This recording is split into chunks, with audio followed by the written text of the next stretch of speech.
Okay, hey guys, today we're doing a ribeye shootout, and it's going to be between Trader Joe's and Harris Ranch Beef.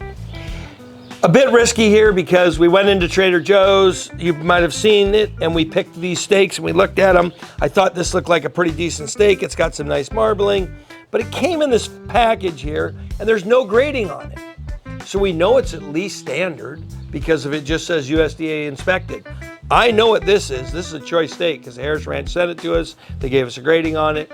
And there's a certain reputation that Harris Ranch has for creating that quality Angus cross beef.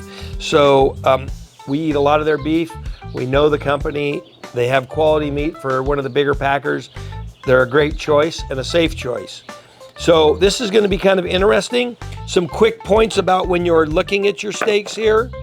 You can see in this one here, this came further back on the primal just by the shape of the eye of the rib. This is more round, so it's up towards the shoulder.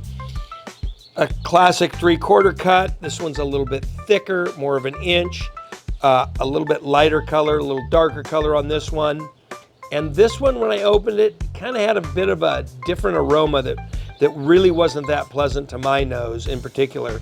So this difference in these two is really not that stark, a little bit, but just some things to look out for when you're shopping for your steak.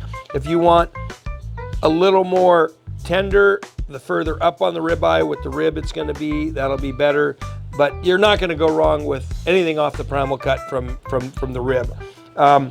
This cook is gonna be super simple, as if I walked into any kitchen in America.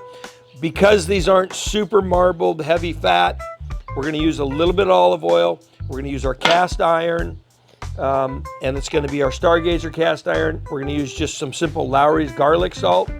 We're gonna go onto the pellet grill because the pellet grill is gonna be able to give us the heat we're looking for in this. Most of your residential stoves can only get to 18,000 BTUs, which isn't enough to sear a steak. You'll be able to get one side seared, and then you'll flip it over to the other side, and guess what? It had already cooled off. It sucked the heat out. So if you go to your pellet grill, you turn it all the way up, you get that baby to 500 or 600 degrees, and the only way you're gonna get it above 600 degrees is to use the knotty wood pellet, because we're the ones that burn the hottest. So you put your knotty wood pellets in there, get your cast iron good and hot, touch of olive oil. We're gonna go with just salt, garlic salt, olive oil, bam, on. We're gonna sear these guys down. They're gonna be absolutely delicious. So let's go ahead and get this prepped out. Just a little bit of olive oil for binder. We're gonna rub that around, flip that over, just hit it with a little bit on both sides for a binder like so. Again, any kitchen in America should have some garlic salt, super simple. I'm not gonna overdo this because I don't want the salt to overbear the beef. In so many cases when we barbecue, we go with salts and sugars and more salts and more sugars and apple juice spritz and agave and honey, and all we taste is sugar. So the key to barbecue is whatever seasoning you're using is to complement the beef or the pork or the lamb or the chicken and not overbear it, people. Don't try and get too fancy. Sometimes less is more. With a ribeye, I'm a salt and pepper guy or just salt. So we're gonna do this just as salt.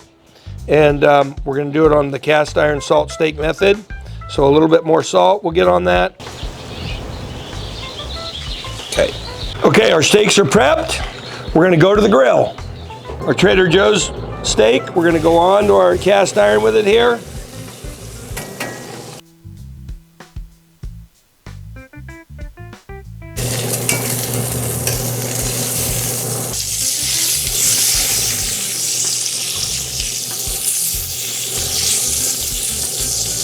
See how loose that is right now? It's really rare inside. Okay, we're starting to bleed out now. All right, this thing's about ready to come off. See how this thing's tightening up? There isn't as much rebound. Thing's gonna keep cooking.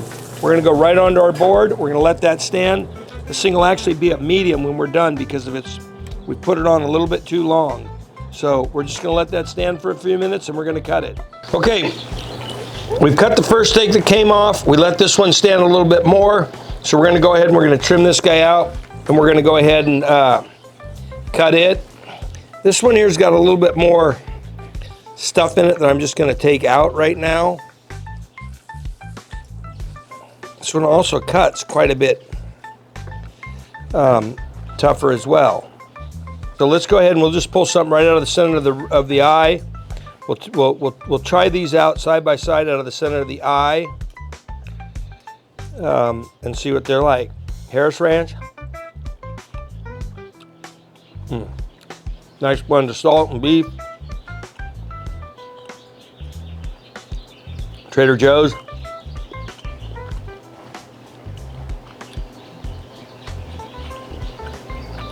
Good flavor, just not as much.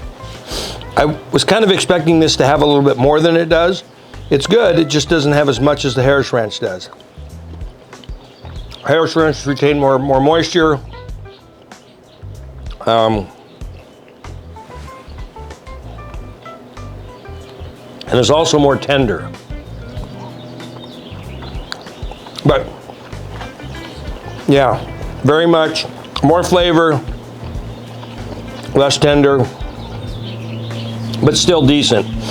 If somebody said, which one would you buy? Definitely go with the Harris Ranch beef. The Harris Ranch beef is a superior beef, no question about it.